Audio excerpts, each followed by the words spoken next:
Good evening, everyone. Welcome. Thank you very much for joining me. My name's Alex. This is another creator interview on That CNFT Show. I'm joined tonight by my fellow Ontarian, Mosie. He's at Mosie Along on Twitter. Welcome, Mosie. How are you this evening? I'm not bad. Not enjoying the cold, but enjoying life.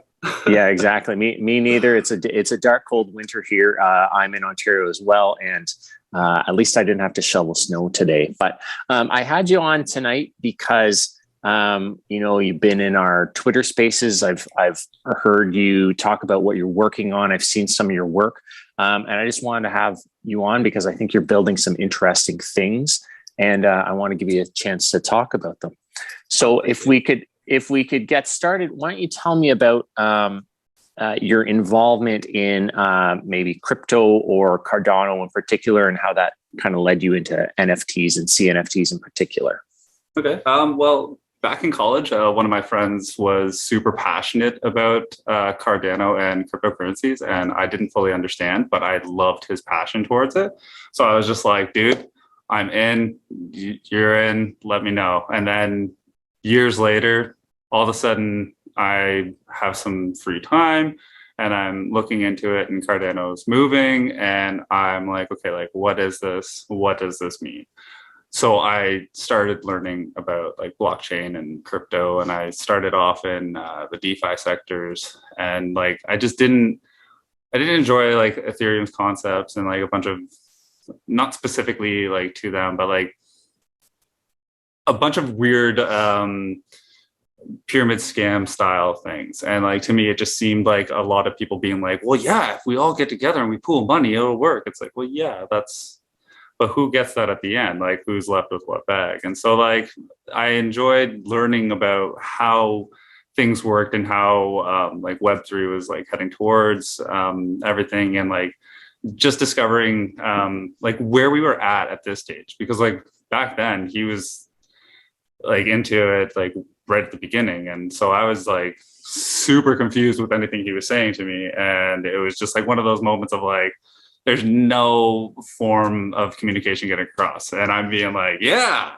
sure, brother, like I love you, I believe it'll work. And he's like, oh, we could like somebody in like across the world could be doing something, and like this contract will just like confirm everything for us. And I'm like, yeah, sure it does, buddy, like how does that work? And then now that I've learned about it all and like tried to like figure it out, I just kind of fell into Cardano's like humanitarian approach to a certain degree. Like I enjoy projects that are like more focused on others, as opposed to like, how can we flip this coin or like flip this image or whatever, right? So seeing a lot of the things going on with Cardano and like the direction that they were heading, I was like, okay, well, this is just a smart bet. And so I got back in, and then NFTs were like whispered across being like, we could do this. And then all of a sudden I was like, yo, we could do this. And then from there, it's just been like the most fun. Like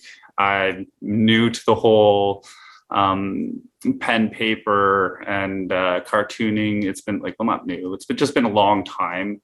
And so COVID kind of forced me inside like the rest of the world, and I took that time to get back into entertaining on Twitch because I was a musician beforehand, and then I wanted to up my show, so I started a cartoon world there, and then brought that to CNFTs because I was like, well, what can I do like as a project that could potentially help others, right? And so like I appreciate the fact that anybody's willing to pay any form of ADA. So I'm always trying to keep it low cost so that whatever someone wants to sell it for, it's what they choose to, right? And like I can bring art to the table and perspectives, like project consulting and stuff like that.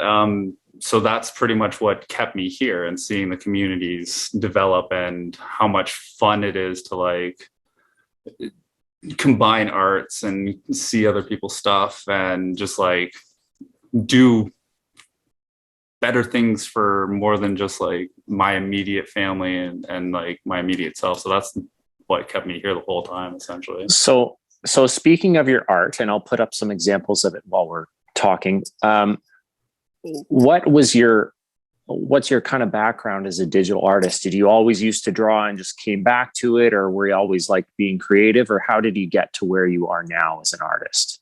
So like I've always had an incessant need to create. At first it was with like words and literature, and then that turned into like singing and writing songs, and then music, and that enveloped me. And then I always doodled and liked drawing and like writing as a kid, and then brought that back when I wanted to make my own cartoon world and Twitch. So I just started drawing like random stuff, doodles, and just being like, yeah, okay, like let's see what this is. And I think that my stuff is like, it's not the world's greatest, so I named it Pooples, because they're like people, but they're not quite people.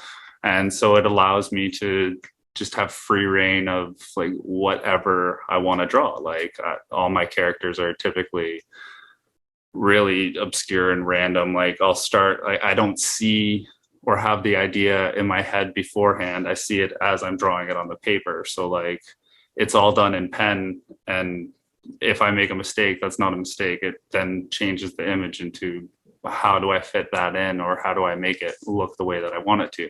Like I suck at hands and I suck at feet, so I've been practicing that like a lot. But like the other details and like the pointillism, like I do the pointillism because I see that as like half the time I don't even draw the full image. I do like all the dots to like actually map out an image first, and then I'll be like, okay, like that's where it's going, and then go from there. So it's just been a lot of fun to like make those creations. And before I got here, I was like doing the Twitch thing. So like I was with all the Twitch friends, and everybody wanted like their own characters, or like I wanted to learn how to like use Moho animation. So like for a little bit I was just like, send me a picture of you, and then I'm going to make my cartoon version of you, and then I'll send you back you saying something that I've clipped from your Twitch stream. And then for a little while that was like how I was practicing and like putting stuff out, which is essentially what I've done here in the Cardano realm, where it's like I do random drops because I draw random creatures and random things, and I didn't want to do the exact same thing as everyone else, right? So a question I've got for you then, hearing about you describe your style like that, that approach of just say, okay, I'm just going to, flow whatever comes out of my brain, out of my hand and onto pen and paper, or, a digital stylus or whatever. How do you shape that into a collection, say? So that's where like the whole Pooples realm came in, right? So like by allowing myself to have the infinite creativity of who can be within this realm. There's 420 guys that are set for a specific like side comic series, as well as like specific drops. So like when I do my random drops, there's 69 guys in there. They're all one of one. I do like the hand draw coloring for their skins and stuff, and then I sneak other projects in. And then afterwards, if somebody mints it with another project, then they can go to that project, say, hey, what's up, get their foot in the door there. And then there's like airdrops, et cetera, like that. So with those guys, at this stage, I'm 12 drops deep. So there's 12 characters that are out. And then I do a thing called roll calls. And so I say, I'm looking for Skater Boy number 37, 22, and 6. And I'm looking for Grandpa 42 and 12. And whoever has those, I make them a custom creation, live creation. So from the last drop, the Ruck and Rolls, there was 6 guys that were doubled up. And so the people who have those are getting an MP4 original song and custom creation for that. And so the series or collection or whatever as a whole is more of a subjective concept. Like for me, I don't I don't enjoy the whole flip if it's a thing. Like, I want people to buy my stuff because they like it, right? And if I work hard enough, then obviously that will be beneficial to them in the long run to participate. And then at the very least, while they're participating now, we can have some fun. Like, I've done the class photo collab with 71 projects. I did another cross community, like the SPO off. I set that up so that we could say thank you to the SPOs, and then just host a bunch of different games, and then try and showcase other people's projects, because to me, I don't see it as often, people who are actively engaged in more than their own nose. And as awkward or as weird as it is to say that, it's like, to me, I would like to help shed the light on other people's stuff, because there's a lot of cool stuff. And like, if along the way you guys enjoy and appreciate my art, then that's sweet. Like, I just started today Cardano community pooples as well, that'll all be in the same policy ID, and I handed one out to Crypto Sicko, the Delighted Knight, because he's the only person that's got my stuff as PFP stuff. And I see that and I like go nuts. I'm like, no way, dude. Like, holy. So I made him a custom guy. That's a cool feeling. Now, one of the projects I wanted to ask you about, speaking of cross-pollination, was bounty hunters. Why don't you tell me a little bit about some of your involvement in that project? So for that whole project, like, I did all the artwork for that, did the walking around, quote unquote, to get all the people involved. So there's 69 Cardano community members, big projects, little projects, people that we know, people that we don't know.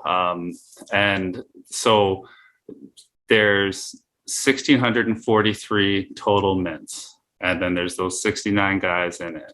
This is season 1 of this. We were setting up the numbers so that there could be some memes and stuff about it. It's a 4.20% chance of getting it. If you get a bounty with one of the Cardano community members in it, you go find them and you give them their bounty and show us that transaction. And it's like a play to earn style. So when you show us the transaction, you've earned 69 ADA and then a CNFT of a kill confirm. So it's either you brought them in alive or you brought them in dead. And you can go to lolcnft.com to see the current standings of like who's got the most bounties. It's still live. For season 2, we know that we're gonna need to adjust the numbers for response and stuff like that. But we're, regardless of what's happening, like the thing about what I'm doing here is like, I'm not stopping. So even if people are like, oh man, that sucks, it's like, well, that's fine. Like, I really enjoy doing this stuff. And like, there's been a huge positive response from the people who are participating in it. The Hidden Order offered up one of their large NFTs for the person who pulled their bounty, and then that one actually got pulled. So that was a lot of fun to get all that stuff prepped and ready. And like, there's a lot of really fun cross projects in it, and we just need more people to be like, let's get involved in some fun as opposed to whatever. So we've decided that because there's a lot of fakes, that we would create a bounty hunters altcoin, and people can redeem their fakes for 69 ABA instead of ADA. That's good. That's good to hear, because that's one of the ones that's one that I pulled was one of the ABA ones. Now, like I said, I'm going to show off some of the examples of your work, and we've heard you on Twitter Spaces and getting to know lots of other members of the community, and like you said, that kind of cross pollination and seeing what other people are doing and cheering other people on. One of the things that I heard you talking about on the weekend that I really wanted to hit on tonight was talking about allowing, not necessarily customization, but maybe some customization, but allowing people to mint what they choose as accessories. Why don't you tell me about some of that thought process and what you're building into what you're doing next? Yeah, so we've got Dress Your Pooples coming out on the side. That's different from the 420 and the Cardano community members. So it's a cycling thing. what I mean by that is for the first season, there's 5 different characters and a bunch of different assets for each character. You can buy the assets and then you can buy the character, and then you can decide what ones you want to put on to what characters. And then the way that that's going to work is it's going to be open mint, same policy. And then once those guys are gone, well, not once those guys are gone. Assets are going first. I'm changing and exchanging the assets first. And then once the second assets have come in, then I'm changing the next set of characters. And then I'm not pulling anything back. The only thing that I will be doing is putting retrofitting things in. So if you buy Harnold, for example, in season 1, he's got large horns. If anyone saw the tweet that I did for the little sneak peek, that's Harnold. He will have random stuff put onto him later on in seasons where he's not a base character that you can buy. Same with some other people. Frigg is not easy to clothe. So when you guys see Frigg, you guys are gonna be like, I get why you named him Frigg. And that sort of describes your mindset while you're working, right? Oh yeah, for sure. Well, and I heard you talk a little bit about this on a space we were on together this weekend, and what that concept makes me think of is a little bit like limited time skins in a game like Fortnite, where you got to get them while they're there, and it creates an incentive to get them while they're available. Another kind of downstream effect of this is, instead of predetermining rarity and saying, oh, only, I'm going to make 400 and only 5 of them are going to have this hat or whatever. Instead of determining that, why did you want to leave it up to your buyers and leave it up to the community to determine which of these are going to be minted and which of these are going to be more popular? Honestly, my art, I just want where it's appreciated. Like, that's why I made those customs for those people, because they're like, yo, I love your art. That's why like I want it to go this way, because if they like it and they're like, I would like him to have this asset, then it's like, that's sweet. Like I know art is subjective, right? And to me, it shouldn't be based upon like a greed concept. And I know that that's just another facet of NFTs and stuff, but like, I would like to see more people that appreciate the art participate in what they're doing, rather than someone being like, well, it's Mosie, he's gonna blow up. It's like, I don't know. Right. I'm not gonna stop, but like, everyone could still be like, oh, here comes Mosie. This is awkward. Like, well, and I think one of the sort of downstreams effect of this is that you're essentially going to have zero aftermarket sales. Everyone is only going to get what they want, and it could be that the most popular traits, like if you come out with a trait or an attribute that everyone wants, that in and of itself could become more and more popular. But that popularity, and that if there are aftermarket sales, that's going to be determined by how much people like it, not necessarily how few of them there are. Are you gonna cap any of these as you're delivering them to people? So like here, the whole premise of it is it allows for a secondary market for the people that participate during the time. So that's why I'm always saying keep your eyes peeled. Like, that's my number one thing. Like, if people are there when I'm doing something, then they get to enjoy it. And for those who pick the stuff up and enjoy it, it'll be there for them to sell afterwards. So if they like it, they buy 1 or 2, then it won't be there anymore. Like, it's already known that there will be an exchange coming where it's like that character doesn't come out.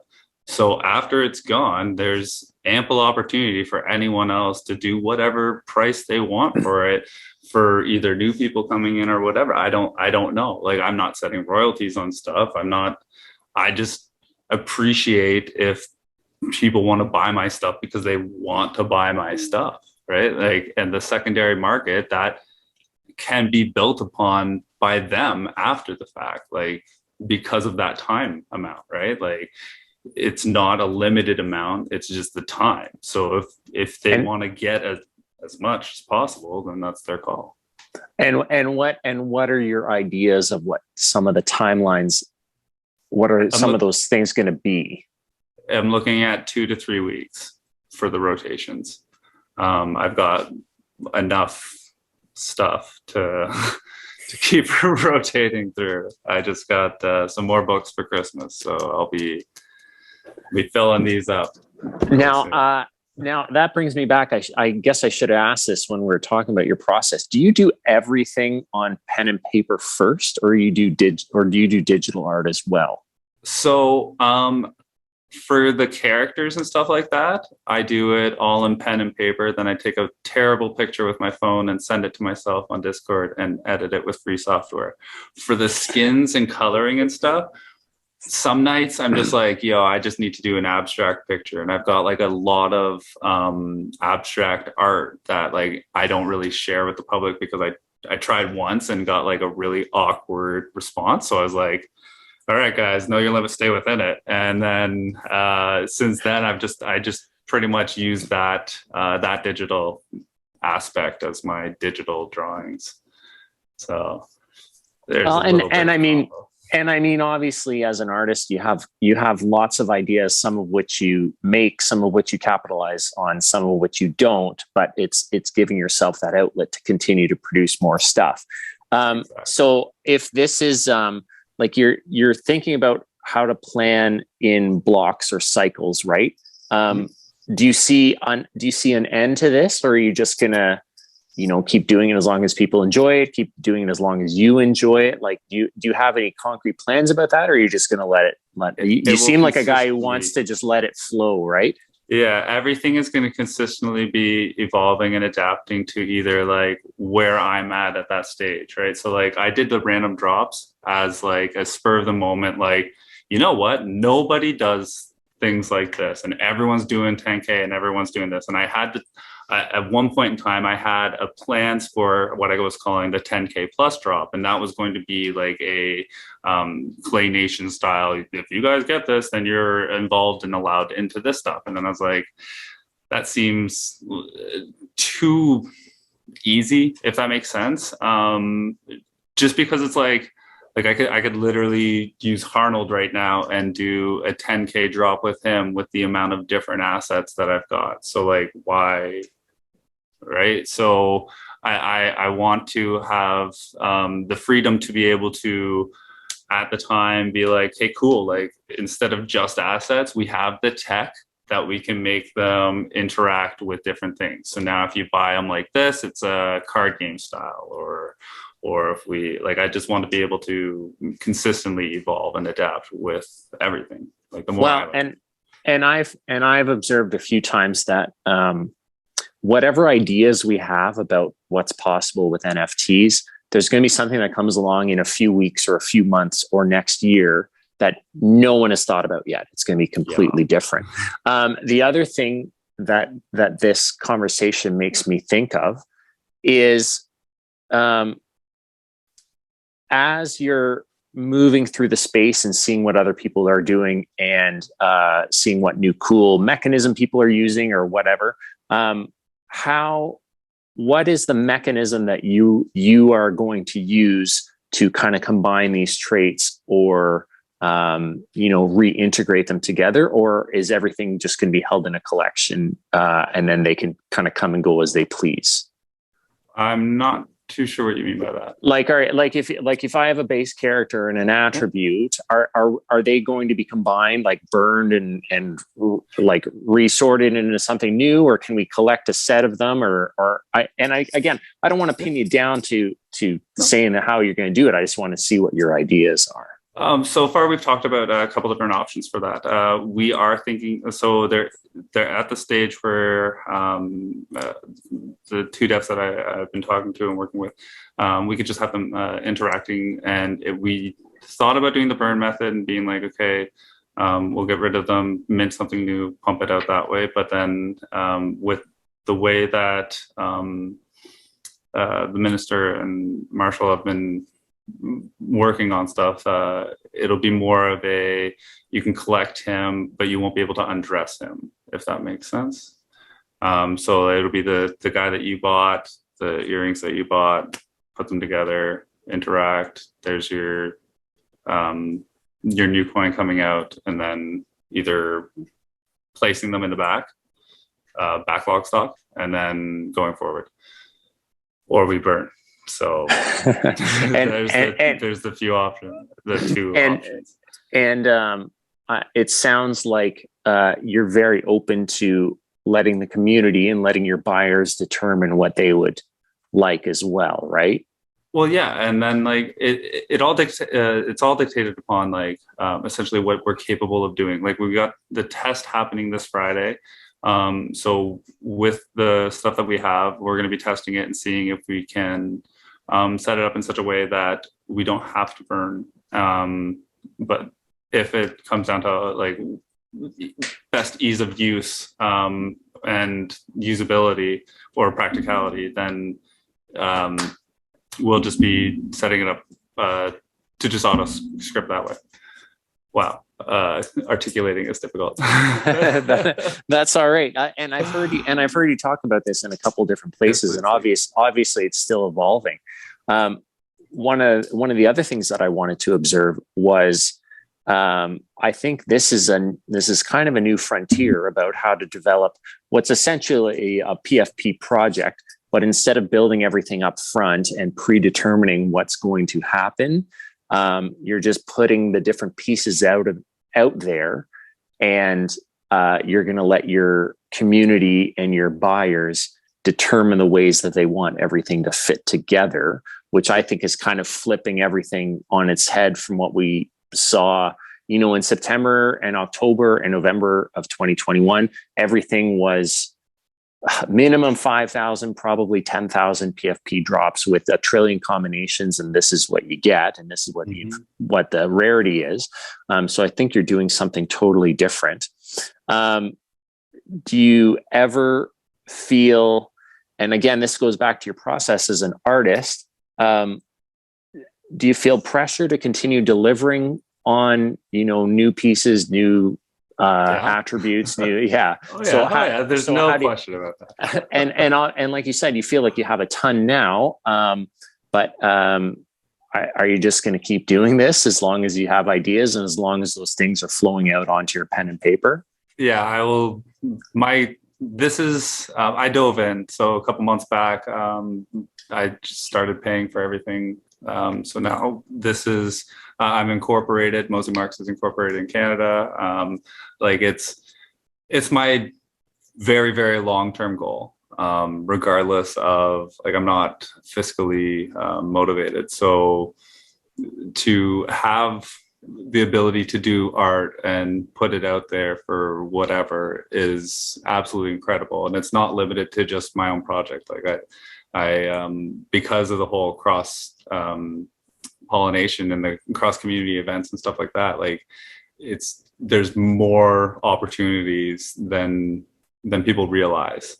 So that's another big thing. Plus DeFi coming out, that'll be sweet. So I'll be able to just art. That's the end goal, to just art and create. That's excellent. Well, thank you very much for taking a few minutes to explain it to me. I think, like I said, you're really doing something different. You're using creativity in a way that seems not only very true to you, but very unique in the space. So I'm going to be really interested to see how it turns out, what the community wants, what the community determines is the cool ones or the most valuable ones. Like I said, it's totally flipped on its head, allowing your buyers to determine that. And I'm really interested to see what you're coming out with. Well, thank you. This has been awesome. Thank you for asking me to come down to this. And I'm excited too. I'll let you guys know how things are going after the weekend. Awesome. And I'm really looking forward to you. I'm sure I'll see you around the spaces. I hope to have you on ours every once in a while. And best of luck with what you're doing, and keep producing all those little weird and wild characters. I will. Thanks, brother. Thanks a lot, Mosie. Okay, everyone. Mosie, you can catch him on Twitter at Mosie Along. His handle has been on the screen while we've been talking. I'll be sure to post links to his work and all the different projects we talked about tonight. Thank you very much again for joining me. Have a good one. Stay warm in sunny Ontario.